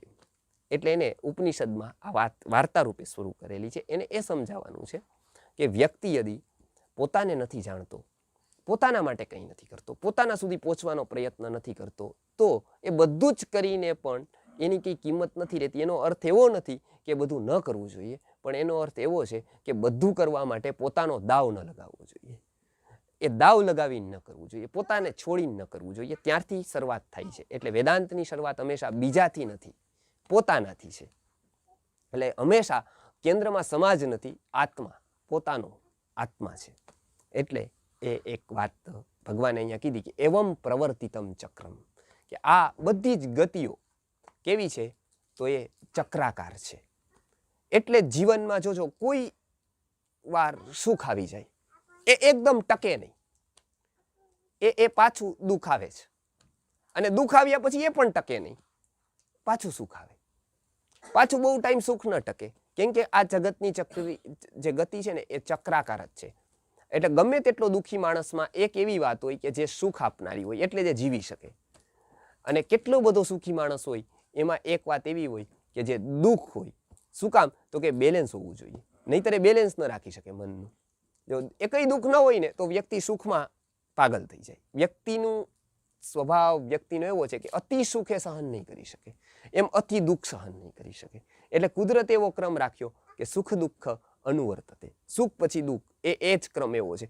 જોજો ક્યારેક એવું થાય કે કોઈ એક ઉભરો હોય, જેમ પ્રેમનો હોય એમ દ્વેષનો હોય, પણ એ બેસી જ જવાનો હોય. ઉભરા બધા બેસવા માટે જ આવતા હોય છે. એ સ્વભાવ નથી હોતો એનો, કોઈ પણ ન આવે. એટલે એ ગુરુજી ખાસ વાત કરતા હતા કે એ પેલું એક નવા લગ્ન થયા હતા તો પેલા ટ્રેન માટે છોડવા જતા હતા. આજની જેમ ડ્રાઈવરને નહોતા મોકલતા, એટલે પતિ હોય એટલે પેલા ડ્રાઈવરનો કન્સેપ્ટ તો નહોતો આપણે ત્યાં. હવે તો ડ્રાઈવરને મોકલી દે, તો પોતે ઓફિસે હોય ડ્રાઈવર મૂકી આવે એમની પત્નીને જ્યાં જવું હોય ત્યાં. પણ વારાણસીમાં એવું કે એમને ત્યાં મૂકવા જાય એટલે 3-4 દિવસ થયા હશે, એટલે બહુ યુવાન ગમગીન થઈ ગયો હતો. તો એમને ત્યાં જવું હતું, એમના મમ્મીને ત્યાં, ને એમને મૂકવા જતો. 3-4 દિવસ લગ્નને થયા હતા, બે જુદા પડતા હતા 5-6 મહિના માટે, બહુ દૂર. તો ત્યારનું કાળ એક જ ટ્રેન હોય, આવતી હોય 10 દિવસે 15 દિવસે, એટલે વારાણસીથી એ મૂકવા જતો સ્ટેશને. તો એ ગમગીન હતો ને એ મૂકીને આવ્યો ને અતિશય શોકમગ્ન ને એક અતિ ગમગીન થઈ ગયો હતો, ઉદાસ થઈ ગયો હતો. કેમ કે હવે તો હવે ક્યારે મળશે ને હવે તો પેલા ફોન નહીં ને પત્રથી વ્યવહાર ને 50 દિવસે આવે ને 40 દિવસે આવે ને પોસ્ટમેન ને ગામડા રહે ને એવું એ ઉદાસ થઈને આવતો હતો. એવી રીતે બીજો વ્યક્તિ પણ ઉદાસ થઈને એવી જ રીતે ત્યાં હતો, ત્યાં એ પણ આવતો હતો. ત્યારે એને કીધું કે તમે કેમ ખિન્ન છો, ઉદાસ છો? એટલે એને કીધું કે આવું કારણ છે. એટલે પણ એ કે મારું તો બધું હું સમજ્યો, પણ તમે ઉદાસ દેખાવ છો, તમારે આવું જ છે? કે મને તો લાગે છે કે તમે મારા કરતાં વધારે ઉદાસ દેખાવ છો. તો તમારે તો કે ના, હું તેડવા જાઉં છું એમને. એ બહાર હતી અત્યારના, પણ તેડવા જાઉં છું. કેમ કે એ 10 વર્ષ વયા ગયા હતા લગ્નને, અને ફરક એટલો જ પડે. અને એને કીધું કે તું ઉદાસ જ થઈશ, પણ તું 10 વર્ષ પહેલા છો મારાથી. જો પછીનું તું તારા પ્રિડિક્ટ કરીશ 10 વર્ષ કે 8 વર્ષ, તો તું મારી સ્થિતિએ જઈશ. ત્યારે વેદાંત કહે છે કે આ ચક્ર જ છે, એમાં એ અપવાદ નથી. એ પેલા 8 વર્ષ પહેલા જોયા હોત તો કે હું તો તારી જગ્યાએ હતો. 8 વર્ષ પહેલાનું જો કેસ તો હું ભૂતકાળ જ છે મારો. આ કઈ અપવાદ નથી હું. અને તારો ભવિષ્યકાળ આ જ છે. મારો ભૂતકાળ જો તો તારામાં દેખાશે, તારો ભવિષ્યકાળ જોયો તો એ હું દેખાઈશ. તો એ એક જ વસ્તુ. એટલે સુખ અને દુઃખની વ્યાખ્યા જગતમાં કેટલા બધાએ કરી. એમાં બધી જ વ્યાખ્યામાં આ નહીં. ભર્તૃહરિજીએ પેલા પૂર્વ પક્ષમાં વ્યાખ્યા કરી કે સુખ શું છે? તો કે પ્રતિકારો વ્યાધેહે સુખમિતિ વિપસર્યતિ જનઃ. કે સુખ કોને કહેવાય? તો કે પ્રતિકાર વ્યાધિ ન કરે. ભૂખ લાગેલી હોય અને ત્યાર જમવાનું મળે સુખ કહેવાય. પણ માનો ભૂખ જ ન હોય બિલકુલ, બહુ ફૂલ જમીન આવી અને કોઈક પરાણે પેંડો આપે, દુઃખ થાય પાછું આપણને. કે એ શું કામ? તો કે વ્યાધિ નથી. એટલે પ્રતિકારે ન કરીએ તો એ વ્યાધે, પ્રતિકારો વ્યાધે. એટલે હંમેશા સુખ દુઃખની વ્યાખ્યા ક્યારેક કંઈક સુખ હોય. જેમ પાણી, અત્યારે બહુ તરસ લાગે, ઉનાળોમાં રણમાં જઈએ અને ત્યાં ખૂબ તરસ લાગીને કોઈક એમ કે પાણી કેવલો સોદો છે, લાખો રૂપિયાનો સોદો એક અટકતો હોય, ત્યાં પાણી હોય, શેર બજારની કે બીજી કોઈ બજારની વાત હોય. તો ગુરુજી કે પેલી વાત એ વ્યક્તિ છે ને એવું કે બીજું કંઈ નહીં, પાણી આપો. લાખો રૂપિયા હોય ત્યારે એ ન માંગે. તરસ જેવી પાણી આવે ત્યારે એને લાગે કે પાણી એ સુખ છે. પણ એની એ વ્યક્તિ જ્યારે ડૂબે પાણીમાં ત્યારે સુખમાં ડૂબ્યો થોડો કહેવાય એને. પાણી યદી સુખ હોય, પાણી એ સુખ હોય યદી, તો એ ડૂબી જાય તો સુખમાં ડૂબી જાય એવું થોડું કહેવાય. સુખમાં ડૂબકી લગાવી દીધી એને. તો પાણી એ ક્યારેક સુખ બને, ક્યારેક એ દુઃખ બની જાય. એકનું એક પાણી, એકની એક વ્યક્તિ ક્યારેક એ સુખ ઉપજાવે. એક સુખ ઉપજાવવા વાળી વ્યક્તિ પણ ક્યારેક દુઃખનું કારણ બને. મહાભારતમાં એ જ કહે છે ને કે હલિ હેતુર ભવતી, કૃષ્ણ દુઃખનું કારણ બની ગયા છે યુધિષ્ઠિર માટે. તો યુધિષ્ઠિરની શ્રદ્ધા એવી છે કે મંગલા મંગલમ યદ્યત કરોતિ ઇતિ ઈશ્વરો હિ મે તત્ સર્વમ મંગલાયતિ વિશ્વાસ સખ્ય લક્ષણમ. કે આ બધું જ જે થાય છે એ મારા કલ્યાણ માટે જશે. આ જીવનની આ ઘટના ઘટવી એ બહુ મોટી અવસ્થા છે. એટલે એમાં પ્રતિકૂળતાથી જે વેદન થાય એને દુઃખ કહેવાય, અને અનુકૂળતાથી જેને જ્યારે જેવી રીતે અનુકૂળ લાગે તેને ત્યારે તેવી રીતે સુખ કહેવાય. એટલે આમાં બધી જ કન્ડિશન આવી ગઈ કે એ જેને જ્યારે, એટલે એક કોઈ વ્યક્તિ, એક કોઈ સ્થિતિ, એક કોઈ પરિસ્થિતિ એ સુખ છે એવું ન કહેવાય. જ્યારે આને અત્યારે આ લાગ્યું તો એના માટે સુખ છે. એવી રીતે વેદાંત અહીંયા કહે છે કે આ બધું ચક્રાકાર છે, સુખ દુઃખ પણ ચક્રાકાર છે. જીવનની બધી જ અવસ્થાઓ આ ચક્ર ગતિમાં રહે છે. હવે અહીંયા ભગવાન રહસ્યની વાત એ કરે છે કે ખેલાડી એક ક્રિકેટ રમે છે કાં તો બીજી કોઈ રમત રમે છે, એમાં એ અણનમ ત્યારે કહેવાય છે કે જ્યારે રમતમાં હાજર છે, રમતનો એક ભાગ છે, ત્યારે એને અણનમ કહેવાય છે, અનબીટન. અહીંયા અલગ વાત છે. અધ્યાત્મમાં કાં તો જન્મના ચક્રમાંથી જે રમે છે, જે એની અંદર છે, એ અણનમ નથી કહેવાતો, એ આઉટ ગણાય છે. અણનમ એ કહેવાય છે કે જ્યારે બહાર નીકળી જાય છે. જીતેલો એ નથી કહેવાતો કે જે રમતમાં છે, જીતેલો એ કહેવાય છે કે જે રમતની બહાર છે, એ રમતની ચક્રની બહાર નીકળી જાય છે. શું કામ? તો કે એ ચક્ર એ આખું ફરે છે, પુરુષાર્થ ત્યાં છે કે એનાથી એ પર ઉઠી જાય છે, એનાથી એ ઉપર ઉઠી જાય છે, તો એ ઘણું પામી જાય છે. એટલે ફક્ત ચક્રાકાર ગતિમાં ફરક એટલો જ રહેશે કે વાં ચક્રમાં હોય એ રમતમાં ગણાય છે, એ વિજેતા ગણાય છે. અહીંયા ચક્રની બહાર નીકળવાવાળો વિજેતા ગણાય છે. એટલે ભગવાન કહે છે કે આ બધી જ ગતિ જેટલી પણ જોશો, ચંદ્ર, સૂર્યની, ગ્રહોની, આ બધી જ ચક્રાકારે છે. મનુષ્ય જીવનનો વિકાસક્રમ પણ ચક્રાકારે છે. એટલે જ વ્યક્તિનું બાલ્યાવસ્થા, એના પછીની યુવાવસ્થા, ને યુવાવસ્થા પછીની વૃદ્ધાવસ્થા એ કરીબ બાલ્યાવસ્થાની છે. વૃદ્ધાવસ્થા પછીની અવસ્થા રતિની પ્રાય ગર્ભાવસ્થા જેવી છે, જે મુક્તિની અવસ્થા છે. એટલે અહીંયા એવમ પ્રવર્તિતમ ચક્રમ, આ બધી જ ગતિ ચક્રાકારે થાય છે. એટલે વ્યક્તિના જીવનમાં પણ આવું જ ચક્ર એક હોય છે. અને આવા અનેક ચક્રો વેદાંતે બતાવ્યા છે. એટલે આપણે ત્યાં ચક્ર એવું નામ આપ્યું. આપણા ઉર્જાના સ્થાનોને પણ ચક્ર એવું નામ અપાય છે. આજ્ઞા ચક્ર, અધિષ્ઠાન ચક્ર, કાં તો સહસ્રાર ચક્ર. આ જે 7 ચક્રોની વાત છે, મૂલાધાર છે, કાં તો અનાહત છે. આ ચક્રનું શું કામ નામ અપાણું? એમ કે એ આકાર ગતિ પ્રદર્શિત કરે છે. એ પ્રદર્શિત કરે છે હંમેશાને માટે ગતિ. એક એવા ચક્રો 7 છે. એનું ક્યારેક ષટચક્ર નિરૂપણની વાત વેદાંતે કરેલી છે કે આ ચક્રો કેવા છે, એનું કેવું સ્વરૂપ છે ને એ શું કામ કરે છે. એટલે એની બહુ જીવનમાં પ્રભાવ હોય છે. કોઈ વ્યક્તિ આજ્ઞા ચક્ર ઉપર કાર્ય કરે તો એને જ્ઞાન લેવું બહુ સરળ બની જાય છે. આજે એ આખી પદ્ધતિ ગઈ છે. કોઈ સહસ્રાર ઉપર કામ કરે તો એનું ધ્યાન સહજતાથી લાગે છે. કોઈ કદાચ અનાહત ઉપર કામ કરે તો જીવનમાં પ્રેમનું પુષ્પ ખીલે છે. એ પ્રેમ કરી શકે છે વ્યક્તિને. કેવો? અનકન્ડિશનલ. આપણે નિરપેક્ષ પ્રેમ બોલવાથી એ થતો નથી. કોઈ 1 કલાક ક્યાંક જઈ આવે ને એવું કે નિસ્વાર્થ પ્રેમ કરી, નિસ્વાર્થ, તો એવી રીતે કોઈ દિવસે પ્રેમ થાય, નિસ્વાર્થ ટાઈમ પાસ એને થાય ને થોડી ઘણી થાય. શું કામ? તો કે બંધન વગરનો સંબંધ આ વેદાંત સમજાવે છે. આપણા બધા જ સંબંધો બંધનવાળા હોય. આપણો સંસારમાં જેટલા પણ સંબંધો, બધી જગ્યાએ બંધન. કે અહીંયા તો કે આને બંધન. અને વ્યક્તિ હંમેશા બાંધવા ચાહે. જોજો કંપનીમાં શું કરે વ્યક્તિ? એ બાંધે વ્યક્તિ, અને એને બાંધવો જ જોઈએ. એટલે એ બાંધે. વેદાંત બંધનમાં નથી માંગતું. બંધન વગરનો સંબંધ એ ઉત્કૃષ્ટ છે. એટલે જ કેટલાક લોકો કે ગુરુજીને કે તમારો ફોલોવર વર્ગ કેટલો? એમ ગુરુજી કે મારો કોઈ ફોલોવર વર્ગ, હું ગણતો નથી ફોલોવર વર્ગ કેટલો. હશે કોઈ, એ કદાચ માનતો હશે તો ભલે, બાકી ગણે કોણ એને? અહીંયા હું ઈ ગણિત કરવા થોડો આવ્યો છું કેટલા મેં કર્યા. હું ઈચ્છું છું કે હું બધાથી મુક્ત થાઉં, બધાથી અલગ થાઉં. કેટલા હોય? 50 માનતા હોય કે 500 માનતા હોય કે 5000, 5 લાખ કે 5 કરોડ, એમાં મને કોઈ ફરક ન પડે મુક્તિમાં. કદાચ કોઈ નહીં હોય, હું કહી દઉં પરમાત્માને, હું એ કંઈ ન બદલાવી શક્યો, હું ખુદ મને જ નથી બદલાવી શકતો, બીજા કોને બદલાવી શકું? તો એમાં મારું કાંઈ નુકસાન ન જાય. પણ સંપ્રદાયમાં એક એવી વાત થાય કે એમાં ક્વોન્ટિટી ગણાય. કોઈનો 500નો વર્ગ હોય તો એ ઈચ્છે કે આ 1000નો થાય. એટલે સૌથી વધારે શરૂઆત બાંધવાની થાય. પછી બીજે નહીં જવાનું, ત્યાં નહીં જવાનું. શું કામ? તો કે બાંધો એને. એ બાંધીને તો ગુરુજી કે આવો તમે લાખ બાંધીને કરી શકો, છૂટો મૂકીને એક વ્યક્તિને કરી દો. તમે એને કોક જ્યાં જવું હોય ત્યાં જા. ગુરુજી કે એ તો મારી ચેલેન્જ છે કે હું કહી દઉં તમ તારે, તમારે ગમે ત્યાં જવું હોય.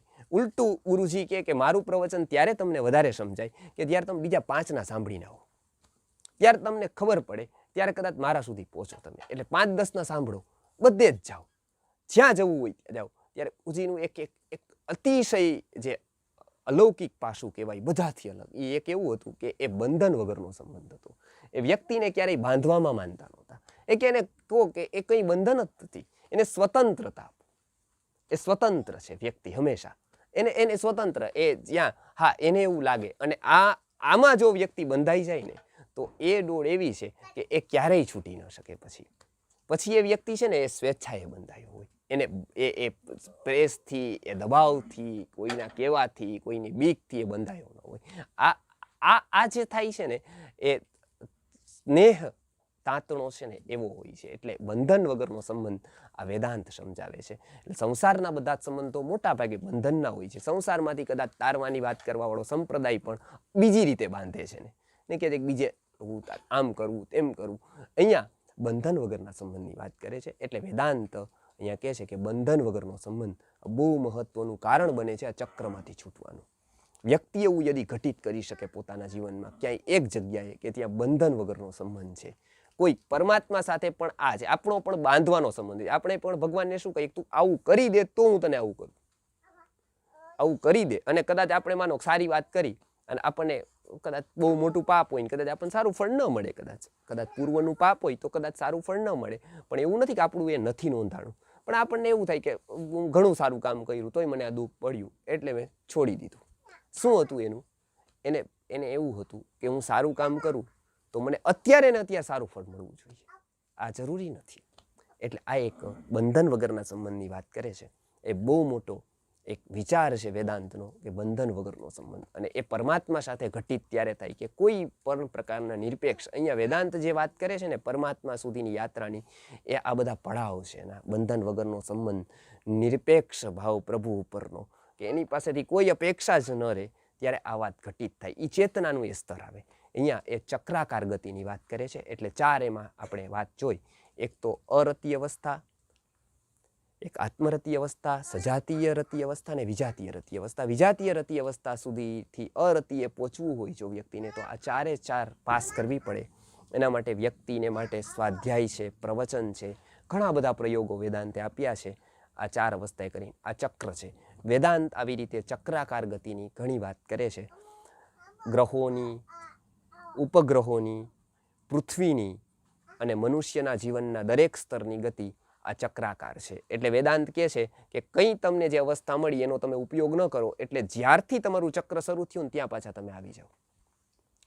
હા, તમે ત્યાંનો ઉપયોગ કરી દો તો એ ચક્ર તમને ચક્રની બહાર કરી દે, એટલે પછી તમારો વિકાસ શરૂ થઈ જાય. જો ચક્રની અંદર રહ્યા તો એ વિકાસ નથી. એટલે જ ચક્રની બહાર કરવી એટલે કે જાગી જવું. વેદાંત અહીંયા જીવનની બધી જ ઘટનાઓમાં રહેવાની વાત કરે છે, પણ એની ઉપર ઉઠી જવાની વાત કરે છે. કે એની ઘટનાઓને તમારે એ રીતે ત્યારે જ જોઈ શકો જ્યારે એનાથી તમે ઉપર ઉઠી જાઓ. એટલે કદાચ સાચું એ વ્યક્તિ જોઈ શકે કે જે એક જગ્યાએ ઉપર ઉઠી ગયો છે. એટલે આપણે ત્યાં એને કહેવાય કે નદીનું પાણી, નદી આખી કોણ જોઈ શકે? તો કે નદીમાં રહેવાવાળો ન જોઈ શકે, તટ ઉપર રહેવાવાળો જોઈ શકે. એટલે એના માટે ગુજરાતીમાં શબ્દ છે તટસ્થ. આપણે એમ કહીએ તટસ્થ રહીને કહેજો એમ. એટલે તમે ત્યાં જઈને કહેજો, તમે ત્યાં ઊભા રહીને કહેજો કે કેવું દેખાય છે. આ તટસ્થ રહીને વાત કરવાની વાત છે. એટલે તટસ્થ શબ્દ તટ ઉપર રહીને, સ્થિત રહીને કહેવાની વાત, એટલે તટસ્થ એવી વાત આવે છે. એટલે અહીંયા આ વાત કરે છે કે આ પ્રવર્તિતમ ચક્રમ, આવું એક આખું ચક્ર છે. વેદાંત કહે છે કે જીવનનું હરેક ચક્ર, હરેક વ્યક્તિના 7 વર્ષે એવી ઘટના હોય છે. 7 વર્ષે કુદરત એવું આપે છે ને કે એ જીવનમાં પરિવર્તન થાય છે ને. કોઈ પણના જીવનમાં 7 વર્ષ પૂરા થાય એટલે એક એવો ગાળો આવે. જેમ 7 ચક્રો છે એમાં સપ્ત સ્વર છે, એવી રીતના જીવનના 7 વર્ષો છે. આ 7 વર્ષે એક એવું આવે કે એના જીવનમાં ટર્નિંગ પોઈન્ટ આવે. મોટા ભાગની જીવનની ઘટનાઓ પોતાના જીવનના 7 વર્ષ પાસ થયે હોય છે. એ મૂળ જેટલા આવતા હોય છે ને ટર્ન જીવનના, એ 7 વર્ષે આવે છે મોટા ભાગે. એટલે વેદાંતે આ 7 ઉપર બહુ વિચાર કર્યો છે. જેમ સપ્ત સ્વર છે, સપ્ત આ રીતના શબ્દોની જે ગોઠવણ છે, સપ્તદ્વીપ છે, એવી રીતે અહીંયા 7નો અંક કે જે જીવનમાં વળાંક આપનારો છે. કે કોઈ પણ પ્રકારના પોતાના જીવનમાં જોવે તો 7 વર્ષે એવા કંઈ એવી ઘટનાઓ થાય છે કે જ્યારે જાગવા માટે એને પ્રેરિત કરે છે. એના જીવનનો અતિશય અચાનક બદલાવ આવે છે. એવી રીતે આ શું છે? તો ભગવાન કહે છે કે આ ચક્ર છે આખું. તો આવી રીતે આ ચક્રની વાત કરી. અને હવે આ ચક્રને જે નથી માનતો એ કેવો છે કે નાનું વર્ત યતિહયઃ, મતલબ એ જે અનુસરણ નથી કરતો એ વ્યક્તિ કેવો છે, તો એનું અહીંયા નિરૂપણ કરે છે કે જે એનું અનુસરણ નથી કરતો એ વ્યક્તિ કેવો છે કે નાનું વર્ત યતિહસ, કેવો છે તો કે અઘાયુર ઇન્દ્રિયારામો. એટલે પેલી વાત કરી એવમ પ્રવર્તિતમ ચક્રમ, કે આવી રીતે આ ચક્રાકાર ગતિ છે મૂઢ વ્યક્તિ, એટલે એવું કીધું કે જે આનું અનુવર્તન નથી કરતો, આને માનતો નથી, જે આનું આદેશનું પાલન નથી કરતો, તો એ કેવો છે તો કે અઘાયુર ઇન્દ્રિયારામો મોઘમ પાર્થ સજીવતી. અઘાયુ એટલે એ પાપી છે એવું કહે છે. અઘ આયુ, જેનું જીવન પાપમય છે એને અઘાયુ કહેવાય છે. પછી કેવો છે, એક તો પાપમય જીવનવાળો છે, પછી કેવો છે ઇન્દ્રિયારામો, એ માત્ર ભૌતિક સૃષ્ટિમાં જીવે એને ઇન્દ્રિયારામ કહેવાય છે. એ સંસ્કૃતની દ્રષ્ટિએ અપશબ્દ છે. કેટલાક અપશબ્દો છે એ આપણા અલગ હોય વ્યવહારના, અહીંયાના અલગ હોય, એટલે એક રીતે અપશબ્દ કહેવાય. બરાબર, કે કેટલાક લોકોને મોટા વ્યક્તિને બહુ નાનો કહેવો ને એ અપશબ્દ કહેવાય. જેમ કે બહુ કોઈ પીએચડી સ્કોલર આવે ને આપણે એને કહીએ કે એને પેપર વાંચતા આવડે છે, તો એને એનું સારું કર્યું ન કહેવાય, એપ્રિશિએટ કર્યું ન કહેવાય, એને કંઈ પેપર વાંચતા આવડે છે એમને એમ. તો એમને એ ન કહે. પેલું દ્વૈત સિદ્ધિ વાંચવાવાળા હોય કોઈ વેદાંતના મોટા વ્યક્તિ, અને એને આપણે કહીએ કે નહીં ભાગવતની કથા કાં તો ગીતાનો શ્લોક મોઢે બોલી જાય છે, તો એનું એપ્રિશિએટ નથી કર્યું, એપ્રિશિએશન નથી કર્યું. એને શું કર્યું, એને એની એટલી જ ગણી છે કે કોઈ શ્લોક મોઢે બોલે તો એ વિદ્વાન છે. એટલે શ્લોક બોલવો સારી જ વાત છે મોઢે, પણ એ વિદ્વત્તાની પરિપાટી, એની ફૂટ એ પેલી એક સ્કેલ નથી ગણાતો, કે એ વિદ્વત્તાનો સ્કેલ મોઢે બોલી જાય. પણ નાના નાના લોકોને તો અનેક આવા આયામો હોય છે. એવી રીતે અહીંયા એ કેવો છે તો કે ઇન્દ્રિયારામ છે.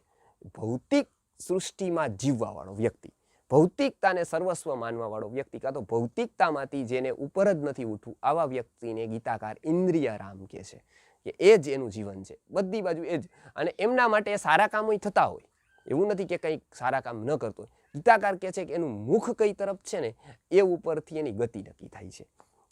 એની મુખ તો કઈ તરફ, એનું લક્ષ્ય શું, એના ઉપરથી થાય. એટલે ઇન્દ્રિયારામો. પછી શું કહે છે કે મોઘમ પાર્થ સજીવતી, એ વ્યક્તિનું જીવન કેવું છે તો કે મોઘમ. મોઘમનો અર્થ છે વ્યર્થ. એ વ્યક્તિ જીવે છે પણ શું તો કે માત્ર સમય પાસ કરવા માટે, માત્ર એ સમય પૂરો કરી દે છે. 80 વર્ષ, 100 વર્ષ, 150 વર્ષ એ.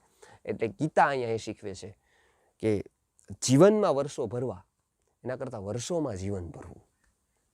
આપણે બધા લોકો જીવનમાં તો વર્ષો ભરતા જ રહેલા છીએ, એવું જ દર વખતનું કેલેન્ડર આવે છે, એવી જ રીતે પાછું વયું જાય છે. નવો કદાચ ઉગતો હશે સૂર્ય રોજ નવો, આપણા માટે તો લગભગ બધા એનો એ હોય છે, સામાન્ય જનતા માટે. ગીતાકાર કહે છે કે વર્ષોમાં જીવન ભરવું એ એક વાત છે, અને જીવનમાં વર્ષો ભરવા આ બીજી વાત છે. ત્યારે આ બહુ ક્રાંતિની વાત કરે છે કે જીવન સાર્થક ક્યારે. અહીંયા એ કહે છે કે એ વ્યક્તિ વ્યર્થ જીવે છે, મોઘમ પાર્થ સજીવતી. તો અહીંયા સાર્થક કોનું જીવન છે એ બતાવે છે. તો સાર્થક જીવન જે આનું અનુસરણ કરે છે કેવો થાય છે, તો એ અઘાયુ છે તો આ પુણ્યાયુ છે, એ ઇન્દ્રિયારામ છે તો આ આત્મારામ છે, એ મોઘમ જીવે છે તો આ સાર્થક જીવે છે. આવી રીતે ગીતા આ બંનેના અલગ અલગ નિરૂપણ કરે છે. એટલે એવા વ્યક્તિનું જીવન આ વ્યર્થ જાય છે કે જે આ ચક્રથી ઉપર નથી ઉઠતો. નાનું વર્તયતી હય, જે આનું પાલન નથી કરતો, આનાથી ઉપર નથી ઉઠતો, આ વ્યક્તિ કદાચ કેટલા બધા જન્મારા લેશે પણ એ ત્યાંનો ત્યાં જ રહેશે. એટલે અહીંયા ભૌતિક પ્રાપ્તિ આ સર્વસ્વ નથી.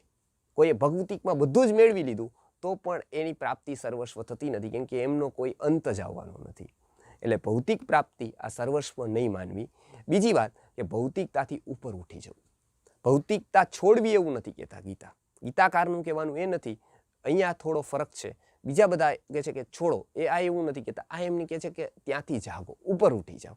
એટલે ભૌતિકતા એની એ જગ્યાએ છે. અને વ્યક્તિ જો સાધનથી ઉપર ન ઉઠે તો માનવાનું કે સાધન એનો ઉપયોગ કરશે, એ સાધનનો નહીં કરે. સાધનનો એ ઉપયોગ કરી નહીં શકે, એનો સાધન ઉપયોગ કરશે. પણ જો એ વ્યક્તિ ઉપર ઉઠી જશે તો એ વ્યક્તિ ઉપયોગ કરી શકશે. એટલે ગીતાકાર કહે છે કે ભૌતિકતા જીવનમાં જરૂરી છે, પણ એનો ઉપયોગ કરીને એનાથી ઉપર ઉઠી જવું આ જીવનની એક ક્રાંતિ છે. એટલે અહીંયા આ ક્રાંતિ ઘટિત થાય તો કેવું જીવન થાય છે એ હવે આગળના શ્લોકમાં બતાવશે કે આવી જો ક્રાંતિ જેના જીવનમાં ઘટી થાય એ તો યસ્તુ આત્મરતિરેવ સ્યાત, એટલે એ વ્યક્તિ કેવો થઈ જાય છે? તો એ ભૌતિકતાથી ઉપર ઉઠી જાય છે, આ ચક્રથી ઉપર ઉઠી જાય છે. હવે ગીતાકાર એવા વ્યક્તિની વાત કરે છે કે જે આ ચક્રથી બહાર નીકળી જાય છે. તો હવે એનો પછીનો શ્લોક આપણે આવતા વખતે 17મો જોઈશું કે એ બહાર નીકળી ગયેલા વ્યક્તિની વાત કરે છે. આજે આટલું જ. કોઈને પ્રશ્ન હોય તો કરી શકે છે. હા, કદી ફોર્મ્યુલા દેખાડો ને કે અમારે રોજ આટલું કરવું જોઈએ, જેમ કીધું આપે કંઈક એકાંતમાં બેસવું જોઈએ, 2-3 દી પહેલા કહેતા કંઈક સત્સંગ વાંચન કરવું જોઈએ. હા, આપનો પ્રશ્ન એવો છે કે કોઈ એવી ફોર્મ્યુલા આપેલી છે વેદાંતે બની બનાવેલી, કે એક ટાઈમ ટેબલ આપ્યું છે કે એ વાંચન કરવું જોઈએ, કે ધ્યાન કરવું જોઈએ, કે સેવા કરવી જોઈએ, કે સાધના કરવી જોઈએ, કે શું કરવું જોઈએ? તો વેદાંતે અવસ્થા પ્રમાણે આમ તો નિરૂપણ કર્યું છે. એમનો પ્રશ્ન છે કે આ આવું કોઈ છે, એટલે આપણે દિનચર્યા કહીએ છીએ ને, આપણે રૂટીન કહીએ, એવું કંઈ છે? તો વેદાંતે કીધું છે કે દરરોજ થોડો સમય, થોડો એટલે વેદાંતના મતે થોડો, આપણો થોડો નહીં. આપણો તો શું છે કે થોડીક વાર બેસી ગયો તો 3 કલાક થઈ હોય એમ. આપણી થોડી વાર એમ બેનો કે તો એ ટર્મિન એ ઘડિયાળ એવી વાત કરતા હોય ને એમ ટૂંકમાં, કે એના પ્રમાણે ટર્મ્સ પ્રમાણે હોય એમ કે થોડીક પાડોશીને બેસી આવી એટલે વારવાનું 2-2.5 કલાક થઈ હશે તો એ થોડી વાર થઈ એમ. આ ઘણું બેસાઈ ગયું કે તો 6-7 કલાક થઈ હોય એમ, પણ થોડી વાર જ ગઈ હતી એવું કહે તો 2-3 કલાક સમજવાની કેટલી મિનિમમ થઈ હશે એમ. એ કેટલી વાર સ્વાધ્યાય કરે? તો તસ્માત સ્વાધ્યાય પ્રવચનાભ્યામ ન પ્રમદિતવ્યમ એવું કહી અને એવું કહ્યું કે દિવસમાં 1.5 થી 2 કલાક આ મિનિમમ વાત છે. મેક્સિમમ તો 5 પ્રહર એટલે કેટલી 14 કલાક થાય જે લોકો વાંચે એમના માટે તો. પણ 2 કલાક અવશ્ય સ્વાધ્યાય કરવો મિનિમમ. પછી જેમ જેમ વધારતા જવું એમ એમ. એ શું કામ જરૂરી છે? એ જરૂરી છે કે મનને માટે જરૂરી છે. જેવી રીતે આપણે કહીએ કે ના મન તો અમારું આમ સારું જ રહે છે એમ, ટૂંકમાં કંઈ તકલીફ જ નથી પડતી એમ, મન સારું જ રહે છે, એમાં કાંઈ જો અમે કોઈનું ખોટું નથી કરતા, અમે કોઈ દિવસ કોઈને મારતા નથી એમ. આપણને સજ્જન ઠેરાવવાના 50 વાર પ્રયત્ન કરીએ, આપણે કહીએ કોઈને નથી મારતા એટલે સારા. પણ વેદાંત નેગેટિવ ન કરતા હોય એનાથી કોઈ સારું નથી થતું. બરાબર? તમે એમ કહો કે હું કંઈ નથી કરતો, જો હું કોઈને ખોટું લૂંટતો નથી, ચોરી નથી કરતો, એટલે કંઈ તમે ઉદ્યોગપતિ જેવું સિદ્ધ ન થાય. તમે કંઈ નથી કરતા, માનો 10 ધંધા એવા છે કે જે ખરાબ છે, તમે નથી કરતા એટલે એવું ન માની લઈએ કે આને લોન દેવા જેવી છે. તમારે કેવું પડે કે હું શું કરું છું. આપણે એવું પણ ધર્મની વાત આવે ત્યાં આપણે પેલી વાત કરીએ કે અમે આ નથી કરતા, અમે ફલાણું. જો બીજા બધા તો કેટલું બધું કરે, અમે એવું નથી કરતા. એટલે તમે એમ કહો કે જો બીજા બધા તો કાંઈ સાવ રખડે છે એટલે અમે નથી રખડતા એટલે ઉદ્યોગપતિ છે, એવું ન હોય. અમારી પાસે ઉદ્યોગ છે, ધંધો એવડો છે એટલે ઉદ્યોગપતિ. એ કંઈક છે. વેદાંત એવું કહે છે કે કંઈક નથી કરતા એનું લિસ્ટ બાજુ પર રાખો, શું કરો છો એ લિસ્ટ લાવો. હવે તો એમાં પહેલી વાત એવી છે કે સ્વાધ્યાય પ્રવચનાભ્યામ ન પ્રમદિતવ્યમ. પહેલી વાત એવી છે કે આદત એટલે કે એક ટેવ પાડો છે ને, તો કે સ્વાધ્યાયની. એટલે આ સ્વાધ્યાય એટલે કોઈ પેલું સંપ્રદાયની અહીંયા વાત નથી. એ નહીંતર કોઈ કે અમારે ત્યાં જ નથી ચાલતું.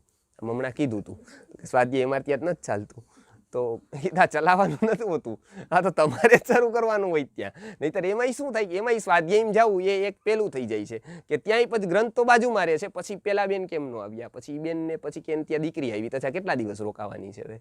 પછી ઈ બીજી વાત ચાલુ થાય અને એ લોકોને મનને આપણને એમ લાગે કે ના હું તો સ્વાધ્યાયમાં ગયો તો એમ 2 કલાક ત્યાં કટેવ્યો તો એ સારું જ કહેવાય એમ ટૂંકમાં આવી રીતે સ્વાધ્યાય. પણ સ્વાધ્યાયની એક વેદાંતે ટર્મ્સ આપેલી છે. એ બધા વ્યક્તિ યા તો સેલ્ફ કરે યા તો કોઈક એવું જગ્યા હોય કે જ્યાં પ્રવચન ચાલતું હોય, તો એ ચિંતનિકા પદ્ધતિ છે અમુક કે બધા લોકો ભેગા થઈને કરે. પણ શરૂઆત ત્યાંથી કરે કે એકાંતમાં. નહીંતર આપણે છે ને ત્યાંય વાતોના જ બાના શોધીએ. વાત સાત તકલીફ ક્યાં પડે છે વેદાંતને કે જો બધા જ ભેગા થઈને કરે ને તો પછી સ્વાધ્યાય થવાનું ઓછી શક્યતા છે. કેમ કે વાતચીત વધી જાય, જે વ્યવહારિક હોય કે આપણે પૂછીએ કેમ દેખાતા નથી હમણાં, એ કે હું હમણાં બહાર ગયા હતા, એટલે ત્યાંથી તો એક શરૂઆત થાય. એ ન પૂછે એવું નથી કે તો હું પૂછું જ છું અને તમારે મને પૂછવું જ જોઈએ, મને સારું લાગશે. એટલે એક અવસ્થા છે. પણ સ્વાધ્યાયને છોડીને નહીં, એટલે એ છોડીને નહીં તો એક સ્વાધ્યાયની વાત 2 કલાક દરરોજ. પછી વેદાંત એવું કહે છે કે સ્વાધ્યાય તમે કરતા જશો એમ તમારું મનમાં ફરક પડતો જશે, તો જ એ સ્વાધ્યાય છે. ખાલી તમે શરીરથી જતા રહો ક્યાંક અને મનમાં ફરક જ ન પડે તો એ સ્વાધ્યાય નથી. સ્વાધ્યાયનો પ્રથમ ફરક મનમાં, વૃત્તિમાં પડવો જોઈએ. એટલે તો જ સ્વાધ્યાય ઉત્તમ રીતે થયો કહેવાય. એટલે પહેલી વાત એ કરે છે કે સ્વાધ્યાય એ મન ઉપર ફરક પડે, વૃત્તિમાં ફરક પડતો જાય, એ અંદરથી બદલતો જાય, બાહ્ય બદલાવની જરૂર નહીં, અંદરથી બદલે. પછી એવું કહે છે કે સાથે સાથે એ ઉભાભ્યામ અપી પક્ષાભ્યામ યોગ વાસિષ્ઠે રામને કીધું, રામે આ દિનચર્યા પૂછી વસિષ્ઠને કે મારે શું કરવું જોઈએ. આ રાજા છે, એક સમ્રાટ છે, બરાબર, એટલે એને કંઈ જોઈતું નથી. પહેલી વાત તો એવું નથી કહેતા કે હું સાઈડ બિઝનેસ શું કરી શકું 2 કલાક રહીને, 4 કલાક રહીને શું કરી શકું, એવું એ નથી પૂછતા. એ કહે છે બધું જ પામી ગયું, તો બધું જ છે એની પાસે. હવે કદાચ જગત જેના માટે દોડે છે એ એમના માટે બધું જ છે, અને છતાંય એવું કહે છે કે મને આમાંથી હજી એવું થાય છે કે હું હજી જ્યાં પહોંચવું જોઈએ ત્યાં તો મેં પહોંચ્યો જ નથી. જે મારે કરવું જોઈએ તે તો કરવું જોઈએ. હવે આપણને તો નાની એમથી નોકરી મળી જાય તો આપણને સાર્થક જીવન લાગવા માંડે છે કે આ ભગવાનની પૂરી કૃપા થઈ ગઈ કે મને એક જગ્યાએ નોકરી મળી ગઈ. પણ રામ કહે છે કે આટલું બધું પ્રાપ્ત કરીને જે જગત જેને પ્રાપ્ત કરે છે એવું મને મળ્યું તો હું શું કરું. તો વશિષ્ઠ એને એ ઉપદેશ યોગા વશિષ્ઠમાં છે, એટલે એનું નામ યોગ વશિષ્ઠ છે. તો યોગ વાસિષ્ઠમાં એને આપે છે. એમાં એ કહે છે કે પ્રથમ પ્રહરમાં એ સ્વાધ્યાય કરવું, એટલે પ્રથમ પ્રહરમાં. પછી ધ્યાનની વાત કરે છે કે ધ્યાન દરરોજ કરવું. એ ધ્યાન શું છે કે ધ્યાન લાગે એવી આખું જીવન જો તમારું 24 કલાકનું એવું હોય તો તમને ધ્યાન 10 મિનિટ, 15 મિનિટ, અડધી કલાક એ લાગી શકે. આખું જ જીવનમાં દોડધામ હોય, તીકડમબાજી હોય તો ઓછી શક્યતા ધ્યાન લાગવાની. એ કોઈ શિબિર, કોઈ લોકો કે ટ્રીક બતાવો ધ્યાનમાં કેવી રીતે જવાય એમ ટૂંકમાં, કોઈ એવું કે શોર્ટકટ હોય તો બતાવો, કોઈ કે કઈ શિબિર કરીએ તો અમને ધ્યાન માંડે એમ ટૂંકમાં, ક્યાં જઈએ તો ધ્યાન લાગે. તમે કે ક્યાંય જવાની જરૂર નહીં, લાગે તો અહીંયા લાગે. અને નકર તમે હિમાલય જઈ આવો તો ઘર યાદ આવે પાછું કે સારું આ તો ભૂલાઈ ગયું, ક્યાં વસ્તુ પડેલી, ક્યાં મૂકેલી હતી. તો એટલે એ વાત કે દરરોજ ધ્યાન. વેદાંત એકાંતને ધ્યાનનું પૂર્વચરણ ગણે છે કે હંમેશા ધ્યાન એ વ્યક્તિ કરી શકે કે જે એકાંતમાં રહી શકે. એટલે જેને એકાંતથી જે ભાગે નહીં અને લોકાંતથી કંટાળે નહીં એ વ્યક્તિ ધ્યાન કરી શકે. તો એ છે ને એ એકાંતમાં, એટલે એકાંતમાં જ રસ હોય, એ બીજા કોઈ મળે જ નહીં. એને લોકાંતનો કંટાળો છે, એ લોકો સાથે નથી ભળી શકતા. તો એ ઉત્તમ અવસ્થા નથી. કેટલાક લોકો જ જોઈએ, ખાલી પડે તો મોબાઈલ વાપરે, બરાબર, ત્યાં તો ગેમ રમી નાખે, ત્યાં હોય પેપર વાપરે, પેપર વાંચે, પણ ન હોય તો કે આલો પૂછી લઈએ કેમ છે, પાનની દુકાને હોય ત્યાં પૂછે કેમ હમણાં દેખાતા નથી. ક્રિકેટનું વાંચે, શું એને કોક જોઈએ, કોઈ ન હોય ક્રિકેટનું રિમોટ તો આ હાથમાં જ છે, તરત કોલે અત્યારે શું થયું, સચિનનું શું થયું એમ. તો એ શું થાય કે એ લોકાંત જ જોઈએ, એકાંત નથી. આ બે અવસ્થા વેદાંત ગણે છે. એટલે શરૂઆત ક્યાંથી કરવાની? મોટા ભાગના વ્યક્તિમાં એકાંત છે એ નથી હોતું, એટલે શરૂઆત એકાંતથી કરવાની. કંઈ નહીં થાય તો એકાંતમાં બેસવું, એ જોવું કે હું ક્યાં છું, શું છું, આટલું જ ખાલી. વેદાંત આ કહે છે કે આત્મનિરીક્ષણ આને કહે છે. એટલે પહેલા તો આત્મનિરીક્ષણ, સ્વાધ્યાય, ધ્યાન. પછી વેદાંત જે વાત કરે છે એ જે સમાજમાં આપણે રહીએ છીએ જ્યાં, એની સેવાની વાત કરે છે કે જો આ અવસ્થા તમારી આવે તો સ્પિરિચ્યુઅલ ડેવલપમેન્ટ થયું કહેવાય. તો હવે તમારો ઉપયોગ સમાજમાં તમારી જે શક્તિ છે, જે પણ તમને આવડત આપેલી છે, એ સ્વકર્મણા તમભ્યર્ચ્ય સિદ્ધિમ વિંદતિ માનવઃ, એવું ભગવાન ગીતામાં કહે છે કે પોતાની આવડેલી શક્તિ વાપરવી સમાજમાં, એ એક પ્રકારનો યજ્ઞ છે, એ કરવું. તો એમના માટે વેદાંતે અલગ અલગ રસ્તા બતાવ્યા છે કે બધાએ એક સરખી નહીં કરવી, જરૂરી નથી બધા એક જ સરખી કરે, પણ પોતાની આવડત મુજબ અથવા તો જે પરિસ્થિતિથી પ્રાપ્ત છે એવી સેવા. એટલે એમાં એક જ સેવા હોય એવું નથી, એમાં અલગ અલગ હોઈ શકે. પરિસ્થિતિથી પ્રાપ્ત કેટલીક સેવા હોઈ શકે એવી કરવી. એટલે હંમેશા પણ એ નિરપેક્ષ ભાવે કરવી, એનો અનુબંધ ન હોવો જોઈએ, એ એમના માટે જ હોવી જોઈએ. પછી મારું નામ આવે એવી પણ ન હોવી જોઈએ, એવી પણ અપેક્ષા ન હોવી જોઈએ. મને કોઈ મારી નોંધ લે, વેદાંતો ત્યાં સુધી કહે છે કે એ પણ વયું જવું જોઈએ, કોઈ નોંધ લે મારી, આવી પણ ન રહેવી જોઈએ. વેદાંત કહે છે કે તમે જો માનો ક્યાંક કોઈ બાળકનું ઉદાહરણ છે, અત્યારે તો ગુરુજી ઘણી વાર આપતા હતા કે કોઈ સાયકલ કે કંઈક બાઇક શીખતો હોય, પડે ને એટલે સૌથી પહેલા શું જોવે ખબર? કોઈ મને જોઈ નથી લીધો નહીં જોવે પહેલા, પછી લાગ્યું છે તો પછી જોવે. ન હોય ને તો પડી ગયો હોય એ વ્યક્તિ પહેલા એવું જોવે કે પોતાની સ્થિતિ છે કોઈ જોઈ નથી લીધી એમ. વેદાંત એવું કહે છે કે સત્કાર્યનું ઉત્તમ ઉદાહરણ એ છે કે એ કોઈ મને જોઈ નથી લીધો ને એ વ્યક્તિ, એ અવસ્થા જો આવે ને તો સત્કાર્યની પૂર્ણાહુતિ ગણાય. કે ત્યાર માનવાનું કરીએ છીએ આપણે જે કરીએ છીએ ને વેદાંતની દ્રષ્ટિથી ઉત્તમ છે કે મને કોઈ જોઈ નથી લીધો ને, એટલે આ અપેક્ષા વગર થાય. પછી કોઈ જોઈ લે તો વાત અલગ છે, ફોટો આવી જાય એનો, કદાચ કોઈ નોંધાઈ લઈ લે અને બીજા લે તો વાંધો નહીં, ન લે તોય વાંધો. તો આ આખી જીવનની દિનચર્યા છે, એટલે એને કહેવાય છે શાસ્ત્રાનુસારીની ચર્યા. જે વેદાંતે પહેલી જ વાત કરેલી છે કે જેવી આત્માની અવસ્થા ઉપર લઈ જવા માટે સેવા, સ્વાધ્યાય, એકાંત અને ધ્યાન. એકાંત, ધ્યાન અને એકાંત બે એક જ સ્થિતિમાં લીધા છે. એનું કારણ પૂર્વરૂપ એકાંત છે, પછીનું રૂપ જ ધ્યાન છે. એટલે આ કરીએ અને બાકીના તો સમાજના વ્યવહારો તો છે જ બધા એ કરે છે, પણ આનો જો જીવનમાં થોડો થોડો સમય આપવામાં આવે તો વેદાંત કહે છે કે એ ચક્રોની જાગૃત થવાની, જે વર્ષોથી આપણું જીવન એમનેમ છે, જે સ્ટક છે, ગુરુજી કહેતા હતા કે આપણું મશીન જેવું પડ્યું છે, એ જાગવાની શક્યતા રહે. મનુષ્ય જીવનની ક્રાંતિની શરૂઆત ત્યાંથી થાય. બસ એ જો જાગી ગયો ને વ્યક્તિ, ત્યાંથી એ જાગરણની શરૂઆત ત્યાંથી છે, તો વ્યક્તિના જીવનમાં ક્રાંતિ ઘટિત થઈ જાય. પછી એમાં બીજો કોઈ ફરક ન પડે. એને લાગવા માંડે કે આ જે છે ને એને કોઈ પ્રવચનની જરૂર ન પડે, દબાવની જરૂર ન પડે, એ અવસ્થા જ આવી જાય કે એને લાગે કે નહીં, આ જે આપણે રહીએ છીએ એ સમાજ આ માત્ર એક અભિવ્યક્તિનો બહુ નાનો અંશ છે. આની પાછળ એક અજ્ઞાત બહુ મોટું વિશ્વ છે, એક બહુ મોટું વિશ્વ છે. જેમ જેમ વ્યક્તિ ઉપર ઉઠતો જાય ને એમ અજ્ઞાત વિશ્વ ઉપર એને વધારે ને વધારે શ્રદ્ધા દ્રઢ થતી જાય. એને લાગે કે આ જીવનની સફળતા આ સફળતા જ નથી, અને આ જીવનની નિષ્ફળતા આ નિષ્ફળતા નથી. નવલકથામાં કોઈક નિષ્ફળ જાય એક પ્રકરણમાં તો કંઈ થોડું આપણે એને મૂકી દઈએ. પિક્ચરમાં આપણને એવું થાય ને કે પેલા આપણે જોતા હોય ત્યારે થોડોક પહેલા તો હીરો જ માર ખાય. શરૂઆતમાં તો જોજો તમે બધા જ પિક્ચર, આ પહેલાના પિક્ચરો હોય તો એમાં તો મેં જોયા હતા જેટલા બી 4-5, તો એમાં તો બધા હીરો જ માર ખાય. દુઃખ લાગે આપણને કે આ સારો આટલો વ્યક્તિ ને આટલા બધા લોકો એને હેરાન કેમ કરે છે એમ. પછી 2-3 જોઈએ ને પછી એમને ખબર પડવા માંડેલી કે અચ્છા જીતે છેલ્લે હાથ પાછો, એટલે અત્યારે વાંધો ન આવે એમ ટૂંકમાં. તો પિક્ચરની જે ગણિત હતું ને એ જીવનમાં છે. એટલે પ્રકરણ એકાદું એ આડું અવડું થાય તો કઈ નવલકથા આખી ખોટી ન થાય, છેલ્લે તો વિજય. એટલે વેદાંત એ બતાવે છે કે એમાં સમતા રાખવાની જે ટેવ છે ને મનને, મન એવું આદત કરી દે કે એ સમતા રાખી શકે. નહીતર આપણે જીવનમાં શું થાય કે વાત વાતમાં મરી જઈએ, વાત વાતમાં થાય કે ગયા એમ રહી ગયા, આવું કેમ થયું એમ.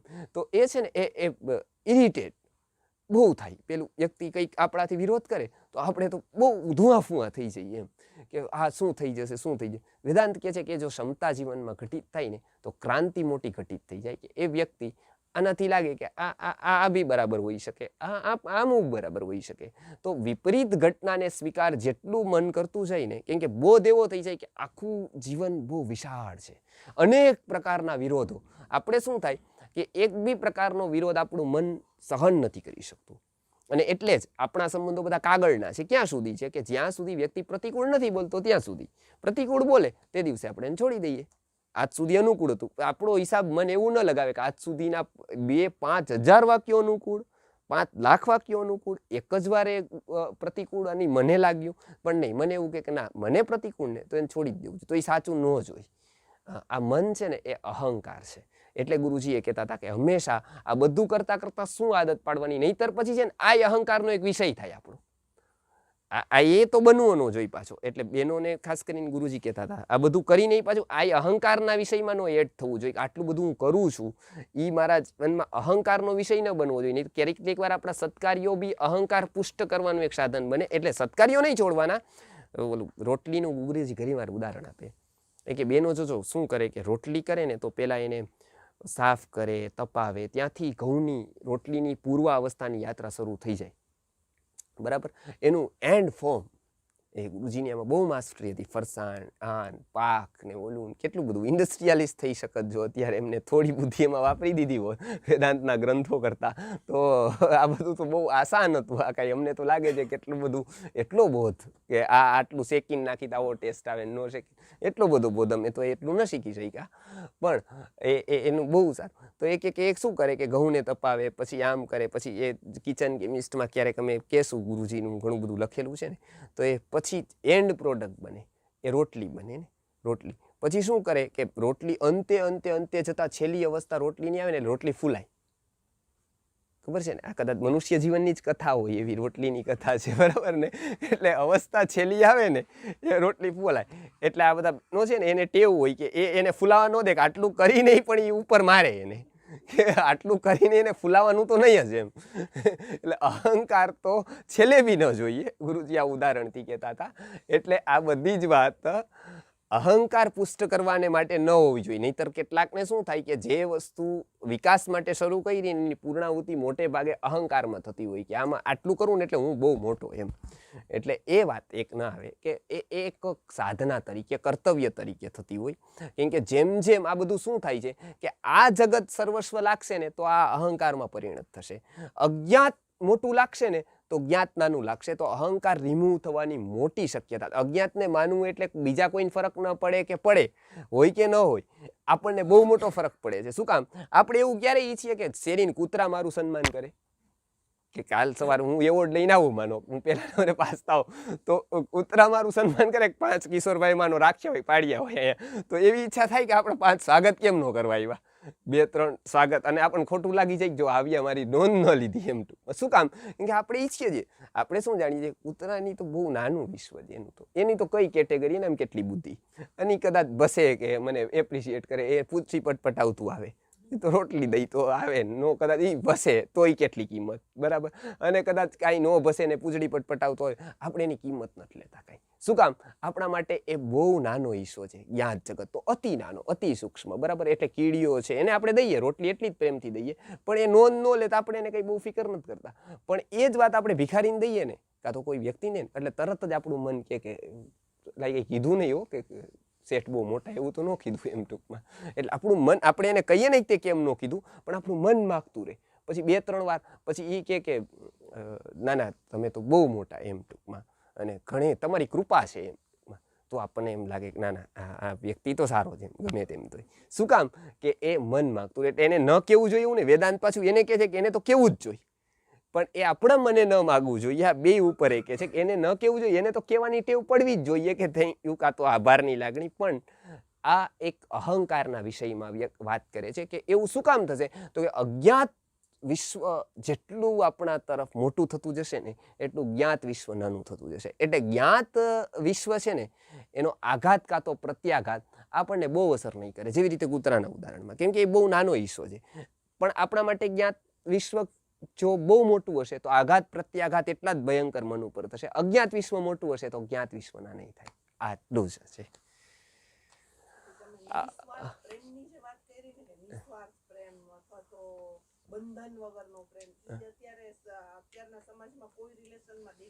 ન દેખાય, એ અવસ્થામાં જ નથી ને સમાજ, એ અવસ્થામાં સમાજમાં ન દેખાય. એનું કારણ ન હોઈ શકે, એને ખોટો નથી એટલે કાલ સવાર તોડી નાખવો, ફોન બંધ કરી દેવો, એવું નહીં કરવાનું. એ અવસ્થામાં સમાજ નથી, એ અવસ્થામાં સમાજ નથી કે જેને આપણે એ બહુ મોટા શબ્દનો બહુ નાના અર્થ માટે ઉપયોગ કરીએ છીએ. જેમ આપણે તમે જોજો કે નિસ્વાર્થ પ્રેમ કર્યો 50 લોકો ઉપર, મારો નિસ્વાર્થ પ્રેમ 1 કલાક જાઉં, તો એ નિસ્વાર્થ નથી. વેદાંતની દ્રષ્ટિથી નિસ્વાર્થ પ્રેમ કરવાની કેટેગરી કઈ? પહેલા તો આ સામાન્ય સમાજના ન કરી શકે. શું કામ? કેમ કે એ તરત થઈ જાય એવું નથી પહેલા તો. એટલે કોઈ પણ કરી શકે એવું પણ નથી. એની એક અવસ્થા આવે છે, અને એ અવસ્થા એ પ્રાપ્ત કરે પછી એ જેને કરે એને કૂતરાને કરશે. એ કૂતરાને કરે એ નિસ્વાર્થ નથી કરતા, એ વાત થઈ ગઈ. એ મોહ છે, મતલબ કૂતરું પાડે બિલાડી પાડે એને નિસ્વાર્થ પ્રેમ નથી કરે, જીવદયા ઘટિત નથી થઈ ગઈ કે એ કરે છે, કેમ કે એ સામે તો કેટલાય મારે છે.